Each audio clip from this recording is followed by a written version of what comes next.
नमस्कार, बहुत स्वागत है आपका। आप देख रहे हैं खबरों की रील और मैं हूं आपके साथ विवेक शुक्ला। दिखाएंगे आपको दिन भर की तमाम बड़ी खबरें और मध्य प्रदेश, छत्तीसगढ़ के अलावा देश दुनिया में क्या हुआ है, सारी खबरें आपको दिखाएंगे। सबसे पहले देखते हैं खबरों की रील की शुरुआत आज की इस खबर से होने जा रही है। धराली में बादल फट गया है और ये आज की सबसे बड़ी खबर है, जहां पर उत्तराखंड के धराली में बादल फटने से तबाही मच गई।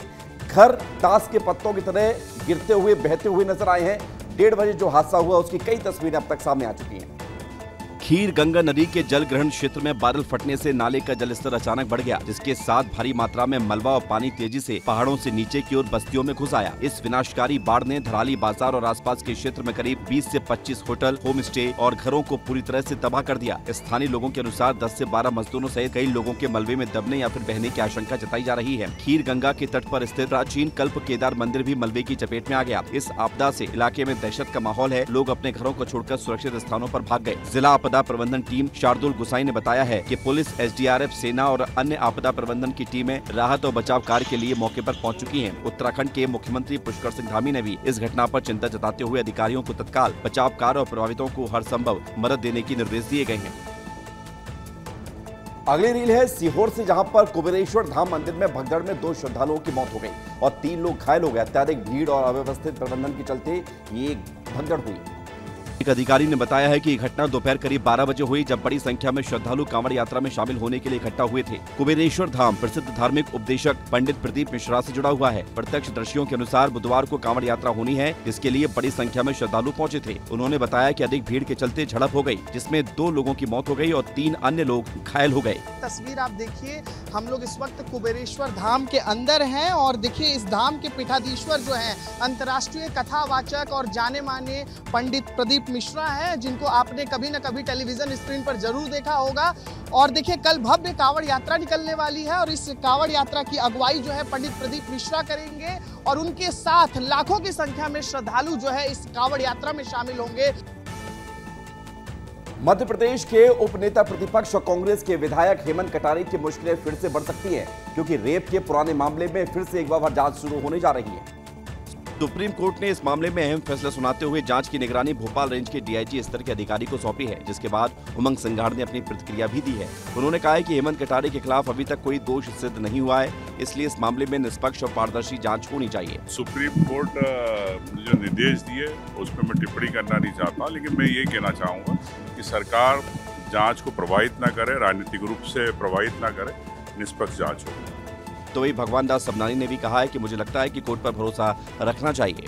राजनीतिक दुर्भावना, अगर न्यायालय के बाहर की कोई बात हो तो आप आरोप लगा सकते हो, न्यायालय पे कैसे आरोप लगा सकते हो आप? नेता प्रतिपक्ष से मैं आग्रह करूंगा, जब ये मामला न्यायालय के अधीन है तो फिर न्यायालय को अपना निर्णय सुनाने दीजिए, उसका इंतजार कीजिए।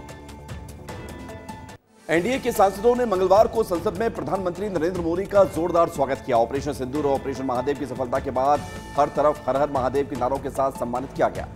इस दौरान प्रधानमंत्री मोदी को माल्यार्पण किया गया और तालियों की गड़गड़ाहट के साथ उनका अभिनंदन हुआ। एनडीए की संसदीय दल की बैठक में सम्मान हुआ, जहां सांसदों ने देश की रक्षा और आतंकवाद के खिलाफ कार्रवाई की सराहना की।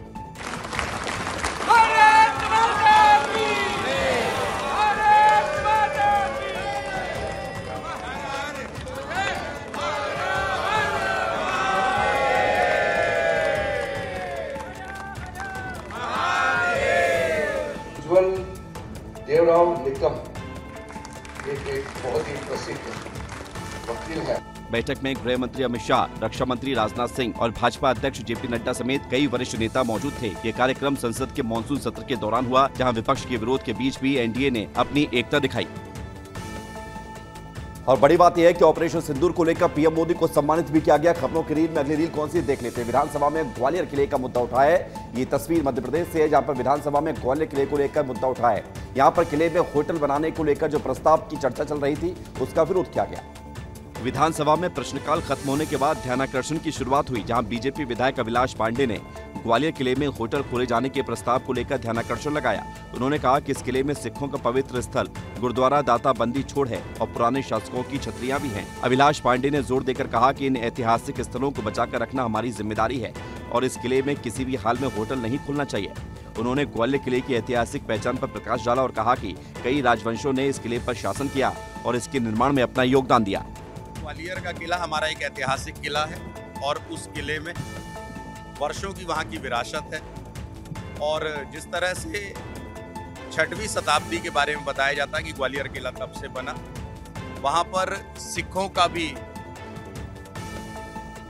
अगली रील है भिलाई से, जहां पर जयंती स्टेडियम में 30 जुलाई से 5 अगस्त तक आयोजित श्री शिव महापुराण कथा का भव्य समापन मंगलवार को हुआ। समापन पर सीएम साहब भी मौजूद रहे। इस 7 दिवसीय आध्यात्मिक आयोजन में देश के प्रसिद्ध कथावाचक पंडित प्रदीप मिश्रा ने शिव पुराण की अमृतमयी वाणी से भक्तों को भक्ति रस में सराबोर किया। कथा के अंतिम दिन छत्तीसगढ़ के मुख्यमंत्री विष्णुदेव साय उपस्थित हुए और उन्होंने कथा श्रवण कर भोलेनाथ का आशीर्वाद लिया।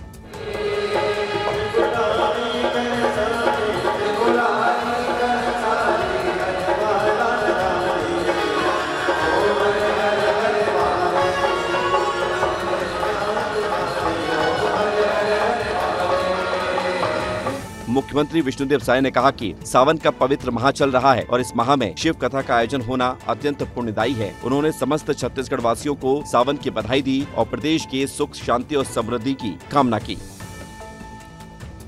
सावन के महीने में शिव कथा का विशेष महत्व होता है। अगली रील क्या है ये हम देख लेते हैं। नाव से टकराई व्हेल, ये तस्वीर न्यू जर्सी से सामने आई है। यहाँ पर विदेश की तस्वीर है जहाँ पर तट के पास एक दुखद हादसा हो गया। एक मोटर बोट से 20 फुट लंबी मिंक व्हेल टकरा गई, व्हेल की मौत हो गई।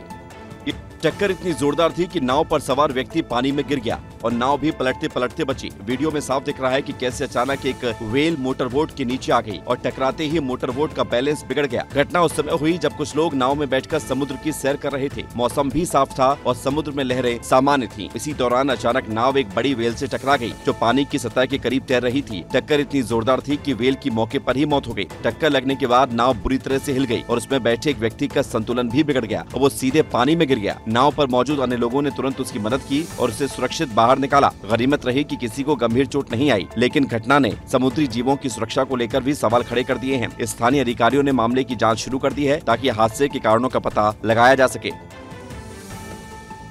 अगली रील है इंदौर से, जहां पर कलेक्टर आशीष सिंह के नो हेलमेट नो पेट्रोल आदेश की धज्जियां उड़ रही हैं क्योंकि स्थानीय लोग इस नियम को जुगाड़ से मात दे रहे हैं।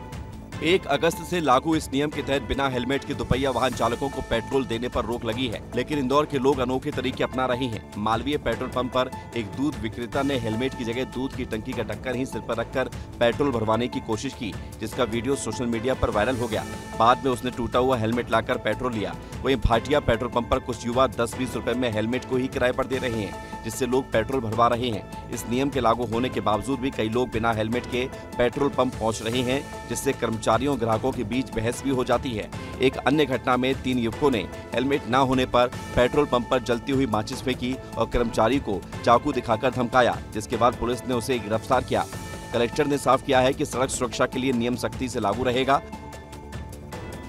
भाई आपको यूपी वाले रील वाले सब इंस्पेक्टर चंद्रदीप निषाद का एक रील दिखाते हैं। 24 मिलियन से ज्यादा लोग इस रील को देख चुके हैं और कई रील्स एक के बाद एक सामने आ रही। लग रहा है कि इस आपदा में उन्होंने अवसर खोज लिया है।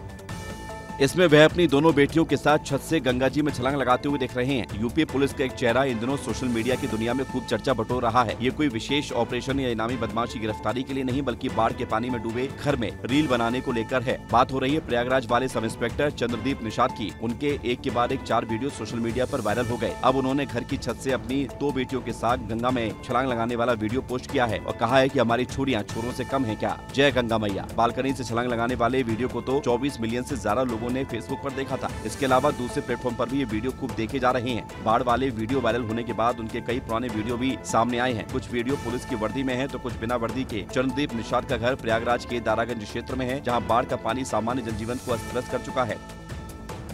अगली रील क्या है दिखाइए। ये ऑन ड्यूटी है। ऑन ड्यूटी का मामला मंदसौर से सामने आया, जहां पर अस्पताल में स्टाफ नर्सें ड्यूटी के दौरान ही हाथों में मेहंदी बना रही थी। सोशल मीडिया पर ये वीडियो वायरल हो गया है और एक नर्स ऑन ड्यूटी अपने हाथों में मेहंदी लगाते हुए कैमरे में कैद हो गई। वायरल वीडियो के बाद अधिकारी कार्रवाई की बात कह रहे हैं। वायरल वीडियो बीते सोमवार को बताया जा रहा है। मंदसौर जिला अस्पताल के मैटरनिटी वार्ड में नर्सें कुर्सी पर बैठकर एक दूसरे के हाथ में मेहंदी लगाती हुई नजर आ रही हैं। इसका एक वीडियो अस्पताल पहुंचे मरीज के परिजनों के द्वारा सोशल मीडिया पर वायरल कर दिया गया। इसके बाद सिविल सर्जन ने नर्सों के खिलाफ जाँच कर कार्रवाई करने की बात कही है। वायरल वीडियो के अनुसार नर्सें मेहंदी का फोन अपने पर्स में लेकर अस्पताल पहुंची। यहाँ मरीज परेशान हो रहे थे और नर्सें वार्ड में एक दूसरे को मेहंदी लगा रही थी। वीडियो सामने आने के बाद आमजनों में नर्सों के खिलाफ नाराजगी सामने आई। कल एक वीडियो वायरल हुआ है जिसमें कुछ स्टाफ वगैरह मैटरनिटी वार्ड में मेहंदी लगाते हुए दिख रहे थे। उनकी उक्त वार्ड से ड्यूटी भी हटा दी है और उनसे सूचना पत्र देकर के पूछा गया है कि ऐसा कृत्य करने क्यों किया।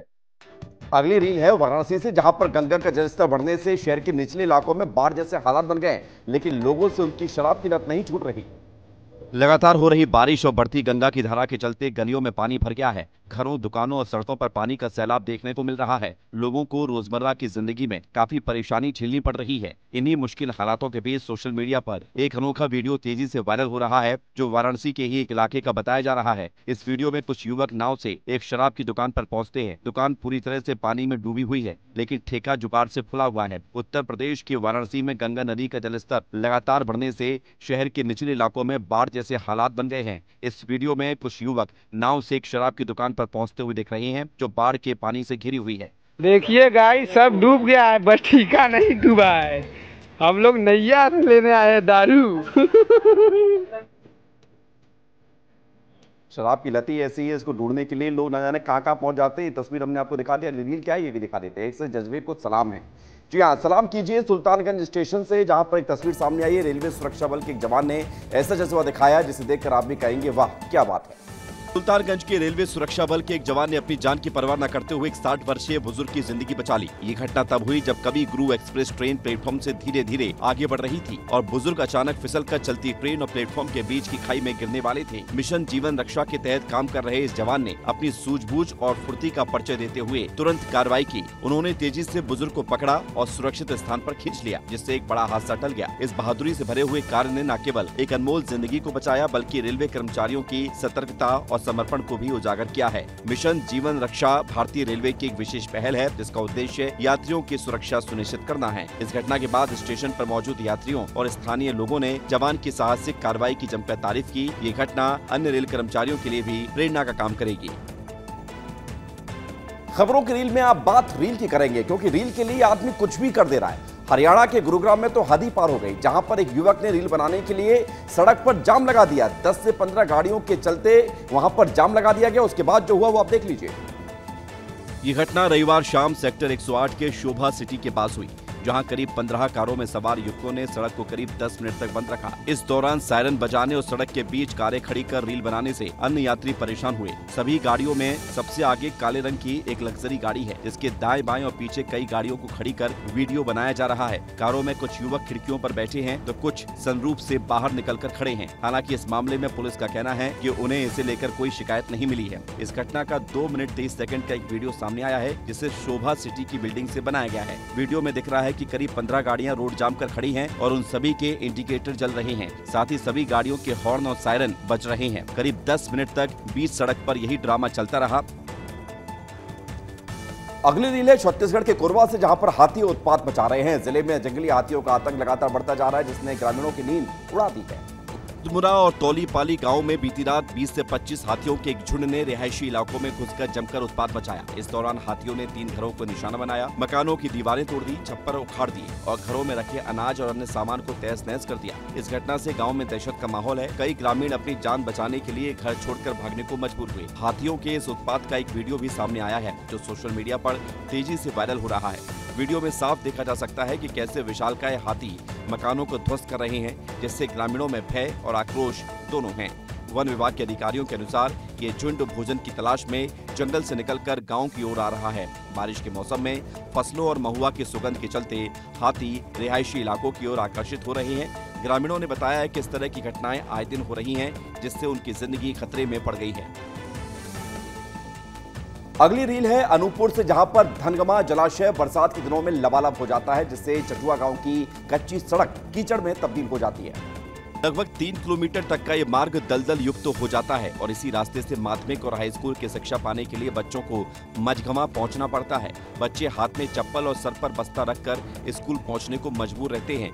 जलाशय के दोनों ओर पानी हो जाने पर यहां से निकलना कितना जोखिम भरा होता होगा, इसका अंदाजा तस्वीरों को देखकर लगाया जा सकता है।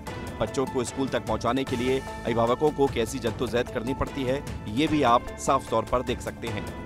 पानी भर जाता है, कभी जाते हैं या फिर लड़के चले जाते हैं और कपड़े गंदे भी हो जाते हैं। रोड में पूरा पानी भर जाता है, स्कूल जाने में बहुत दिक्कत होती है। जाते टाइम पैदल जाते हैं, ये साइकिल गिर जाते हैं कीचड़ में तो पूरा गंदा हो जाता, तो 7-8 दिन तक स्कूल नहीं जा पाते, पढ़ाई के बहुत नुकसान हो रहा है। बादल फटने से आई बाढ़ के बाद उत्तरकाशी के धराली गांव में पानी उतरने लगा है, जिसके बाद हालात ऐसे हो गए कि जिसे देखकर आप भी हैरान हो जाएंगे। बादल फटने के बाद नाले में अचानक उफान आया, जिसके साथ भारी मात्रा में मलबा और पानी तेजी से पहाड़ों से नीचे की ओर बस्तियों में घुस गया। इस आपदा ने धराली गांव के लोगों को गहरे सदमे में डाल दिया है। ग्रामीणों का कहना है कि मानसून के दौरान बार बार होने वाली ऐसी घटनाएं क्षेत्र की नाजुक भौगोलिक स्थिति और अपर्याप्त आपदा प्रबंधन की ओर इशारा करती है। प्रशासन ने प्रभावित क्षेत्र में आवाजाही पर रोक लगा दी है। हमारा प्रयास है कि इस समय में सभी को जल्दी से जल्दी राहत के काम किए जाएं, बचाव के कार्य किए जाएं। जिला प्रशासन के लोग वहां पहुंच रहे हैं, साथ में हमारी सेना के लोग, एनडीआरएफ, एसडीआरएफ, आपदा प्रबंधन विभाग लगातार कोशिश कर रहा है कि हमारी सर्वोच्च प्राथमिकता है कि सभी को इस समय राहत की जाए, सभी को बचाया जाए और हर प्रकार से जान माल की सुरक्षा की जाए। इंदौर के रघुवंशी परिवार की मुश्किलें लगातार बढ़ती जा रही हैं। राजा हत्याकांड के बाद अब सचिन यानी कि राजा के भाई को लेकर एक नया खुलासा हुआ है। सचिन की गर्लफ्रेंड ने राजा के घर पर पहुंचकर हंगामा किया और ये कहा कि सचिन उसकी गर्लफ्रेंड है और उसके बच्चे का पिता सचिन है। पीड़िता ने बताया है कि कुछ दिन पहले उसने बच्चे का डीएनए टेस्ट करवाया था, जिसमें साबित हुआ कि बच्चा सचिन रघुवंशी का ही है। डीएनए मैच होने के बाद वो बच्चे को लेकर सचिन के घर पहुंची और खुद का घर न होने की बात कहते हुए वहां पर जगह मांगने पहुंची, लेकिन सचिन की मां ने गेट का ताला लगा दिया। पीड़िता का दावा है कि सचिन ने मंदिर में उससे शादी की थी, जिसके फोटो भी उसके पास मौजूद है। अब वो सचिन के घर के बाहर धरना देकर बैठने की बात कह रही है। इस घटना के बाद सचिन रघुवंशी कार लेकर वहां से भाग गए। ये मामला सोशल मीडिया पर भी खूब चर्चा का विषय बन गया है। डीएनए टेस्ट करवाया ना, उसमें डीएनए रिपोर्ट में प्रूफ हो चुका है, क्योंकि वही प्रूफ को लेके तो मैं आज इतनी वो हो गई हूँ कि ये कल से इल्जाम नहीं लगा है मेरे ऊपर। मैंने ही बोला था कि डीएनए रिपोर्ट होना चाहिए, क्योंकि ये शुरू से मुझे पता था कि ये है तो शुरू से ही बेकार आदमी है, इल्जाम लगाएगा ये मेरे ऊपर। तो डीएनए रिपोर्ट का तो मैंने ही थाने पे बोला।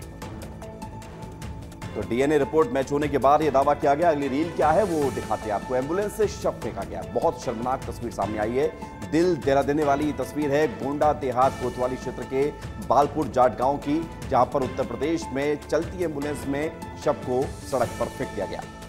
ये घटना 24 वर्षीय हृदय लाल की मौत से जुड़ी हुई है, जिन्हें 1 अगस्त को 200 रुपए के मामूली लेन देन के विवाद में गांव के ही कुछ लोगों ने बेरहमी से पीटा था। गंभीर रूप से घायल हृदय लाल को इलाज के लिए लखनऊ भेजा गया, लेकिन सोमवार को उनकी मौत हो गई। पोस्टमार्टम के बाद शव को एम्बुलेंस से गाँव लाया जा रहा था, तभी परिजनों और कुछ लोगों ने गुस्से में आकर शव को स्ट्रेचर समेत हाईवे पर फेंक दिया, ताकि सड़क जाम कर विरोध प्रदर्शन किया जा सके। वीडियो में दिख रहा है कि एम्बुलेंस के गेट पर लटका एक व्यक्ति शव को सड़क पर गिराता है, जिसके बाद एम्बुलेंस तेजी से वहाँ से चली जाती है। इस घटना से आक्रोशित ग्रामीणों ने हाईवे पर हंगामा शुरू कर दिया, जिसे नियंत्रित करने के लिए पुलिस को कड़ी मशक्कत करनी पड़ी। सीओ सिटी आनंद राय ने बताया है कि कुछ लोगों के उकसावे में परिजनों ने सड़क जाम करने की मंशा से कदम उठाया। पुलिस ने स्थिति को संभालते हुए शव को सम्मानजनक तरीके से हटाया और अंतिम संस्कार के लिए भेज दिया। अगली रील है राजनांद गांव से, जहां पर पुलिस विभाग ने 9 थाने से अलग अलग ब्रांड की लगभग 50 लाख रुपए की कीमत की शराब को जब्त किया और उसे फिर नष्ट किया। मानपुर पुलिस विभाग ने एक बड़ी कार्रवाई करते हुए जिले के 9 थानों से जब्त की गई लगभग 50 लाख रुपए कीमत की अवैध शराब को सार्वजनिक रूप से नष्ट कर दिया।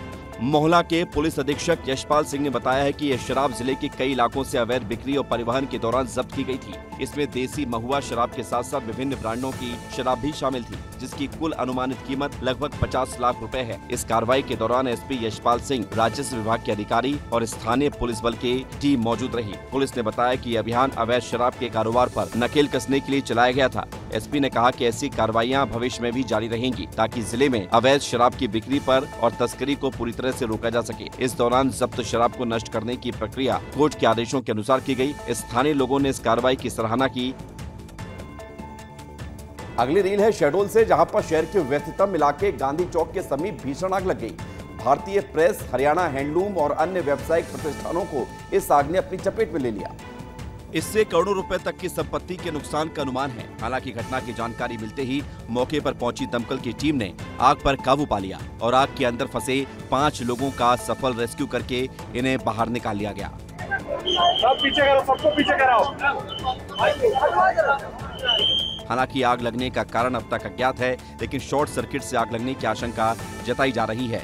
वहीं घटना की जानकारी मिलते ही कलेक्टर डॉक्टर केदार सिंह भी मौके पर पहुंचे और जायजा लिया। आज सुबह जब यहाँ पर आग लगने की खबर हुई, उसके बाद ही यहाँ पर दमकल बुलाया गया। आपको बता दें कि पहला दमकल जो आया था वो आग बुझाकर तो चला गया, लेकिन उसके बाद दूसरा और तीसरा लगातार यहाँ पर एक के बाद एक दमकल बुलाए जा रहे हैं। अभी भी जो है मेरे पीछे देखेंगे आपकी लपटें जो है वो लगी हुई हैं। अब आप सोचिए कि आप घर पर बैठे हो, अचानक आपके मोबाइल पर एक मैसेज आता है और उसमें ये मैसेज आता है कि आपका खाता 100 करोड़ रुपए से भर गया है, आप पागल से हो जाएंगे। कुछ ऐसा ही हुआ है उत्तर प्रदेश के ग्रेटर नोएडा में।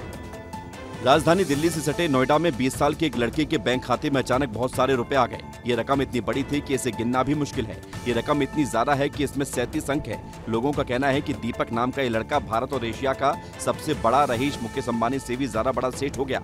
उसके खाते में 100 करोड़ से भी ज्यादा रुपए आ गए। जैसी ये खबर फैली, दीपक के पास रिश्तेदार, दोस्तों, पड़ोसियों के फोन आने लगे। इतने सारे लोगों के फोन आ गए तो दीपक परेशान हो गया और उसने अपना फोन स्विच ऑफ कर दिया। 20 साल के दीपक के कोटक बैंक के खाते में ये पैसे आए। उनका कहना था कि ये रकम करीब 1,13,56,000 करोड़ रुपए है। फिलहाल इनकम टैक्स विभाग इसकी जांच कर रहा है। बैंक अकाउंट को फ्रीज कर दिया गया है। दीपक के अकाउंट में कोटक महिंद्रा बैंक से पैसे ट्रांसफर किए गए थे। बैंक ने तुरंत इस मामले की जानकारी सबसे पहले इनकम टैक्स डिपार्टमेंट को दी। अगली रील है बलरामपुर से, जो आपको हैरान कर देगी, शर्मसार भी कर देगी। यहाँ पर एक प्रसूता प्रसव के दौरान अस्पताल जा रही थी। पुल पर पानी था, इसलिए पैदल चलना था, लेकिन इसी दौरान प्रसव हो गया। जिले के वाड्रफनगर विकासखंड के सोनहत गांव में स्वास्थ्य व्यवस्था की बदहाल तस्वीर सामने आई है, जहां पर सड़क और पुल के अभाव में एक गर्भवती महिला की जान जोखिम में डल गई। पंडू जनजाति की एक प्रसूता को प्रसव पीड़ा शुरू होने पर अस्पताल पहुंचने के लिए पैदल नदी पार करनी पड़ी, क्योंकि गांव तक एम्बुलेंस पहुंचने का कोई रास्ता नहीं था। हालात बिगड़ने पर महिला का रास्ते में ही प्रसव हो गया और नवजात के साथ उसे 15 किलोमीटर तक बाइक पर बिठाकर अस्पताल ले जाना पड़ा। ये दिल दहला देने वाली घटना बरसात के मौसम में और गंभीर हो जाती है, जब नाले में तेज बहाव के चलते आवागमन और मुश्किल हो जाता है। स्थानीय लोगों ने बताया है कि सड़क और पुल की कमी के चलते आपदा स्थिति में मरीजों को खाट या बाइक पर ले जाना पड़ता है, जिससे कई बार जानलेवा देरी हो जाती है। इस मामले ने क्षेत्र में बुनियादी सुविधाओं की कमी को उजागर किया है। अगली रील है नरसिंहपुर से, जहां पर ग्राम बरहेटा में वन विभाग की जमीन पर कीमती और रंगीन पत्थर मिलने की खबर फैलते ही ग्रामीणों की भारी भीड़ मौके पर पहुंच गई और पत्थरों को पाने के लिए ग्रामीण में होड़ लग गई। लोग बेकाबू हो गए, हालात भी बेकाबू हो गए। इतना ही नहीं, एक पत्थर पाने के लिए ग्रामीण अपनी जान की बाजी लगाते हुए दिख रहे हैं और ये वीडियो खूब वायरल भी हो रहा है। वहीं इस घटना को लेकर वन विभाग का कहना है कि मौके से सफेद पत्थर की जब्ती कर ली गई है और भीड़ को काबू करने के लिए पुलिस बल की सहायता भी ली गई है। वहीं जब्त पत्थर की जांच की जा रही है कि आखिर में ये पत्थर कौन सा है।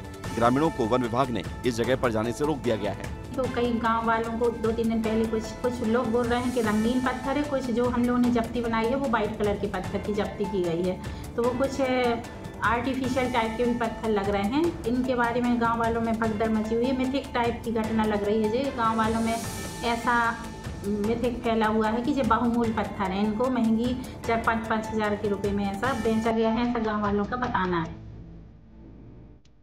छत्तीसगढ़ के नक्सल प्रभावित इलाके में स्थित एक आवासीय विद्यालय में बुनियादी ढांचे की लापरवाही एक बार फिर से सामने आई है। जिला मुख्यालय से करीब 7 किलोमीटर दूर झपरा में संचालित बालक आश्रम भवन की छत से अचानक प्लास्टर यहां पर गिरता हुआ नजर आया। प्लास्टर गिरने से 2 छात्र घायल हो गए। घटना उस वक्त हुई जब छात्र रात को सो रहे थे। तेज आवाज के साथ छत का हिस्सा नीचे गिरा और 2 छात्र उसकी चपेट में आ गए। वहीं मौके पर मौजूद शिक्षक और अन्य बच्चों में अफरा तफरी मच गई। घायलों को तत्काल प्राथमिक उपचार के लिए जिला अस्पताल पहुंचाया गया, जहां इलाज जारी है। बताया जा रहा है कि प्लास्टर काफी समय से ढीला था, लेकिन जिम्मेदारों ने समय रहते मरम्मत नहीं करवाई और हादसा हो गया। मतलब वही पढ़ने के बाद 10 बजे के बाद बच्चे लोग जाके तो सो रहे थे, मतलब उतने समय छत से मतलब प्लास्टर मतलब वो सीलिंग छोड़ दिया, पैर साइड गिर गया। खराब है जी, पूरा जर्जर है सर भवन। कभी भी कोई हादसा हो सकता है, क्योंकि पूरा भवन पूरा दीवार खराब है। हापुड़ के गढ़ कोतवाली क्षेत्र के छोटे बाजार में स्थित एक जर्जर सरकारी स्कूल की बिल्डिंग अचानक भर कर गिर गई। घटना के समय वहां से एक महिला गुजर रही थी, जो कि बाल बाल बच गई। दरअसल ये स्कूल पिछले कई वर्षों से बंद पड़ा था और इसकी बिल्डिंग पूरी तरह से जर्जर हो चुकी थी। स्थानीय लोगों ने कई बार अधिकारियों से इस बिल्डिंग को गिरवाने की मांग की थी, लेकिन उनकी शिकायतों को नजरअंदाज कर दिया गया। घटना के बाद स्थानीय लोगों ने मौके पर इकट्ठा होकर प्रशासन की लापरवाही पर नाराजगी जताई। उन्होंने जल्द ही मलबा हटवाने और सुरक्षा व्यवस्था करने की मांग की। स्थानीय निवासियों का कहना है कि यदि ये बिल्डिंग स्कूल के समय या व्यस्त सड़क पर गिरती तो कई लोगों की जान जा सकती थी। उन्होंने मांग की है कि जिले में स्थित अन्य जर्जर सरकारी इमारतों का भी जल्द से जल्द निरीक्षण किया जाए। एसडीएम अंकित वर्मा ने बताया है कि पूरे मामले की जानकारी मिली है, वहां से मलबे को हटवाया जाएगा। घटना के समय वहां से गुजर रही एक महिला बाल बाल बच गई। ये पूरी घटना आसपास लगे सीसीटीवी कैमरे में कैद हो गई, जो अब सोशल मीडिया पर तेजी से वायरल हो रही है।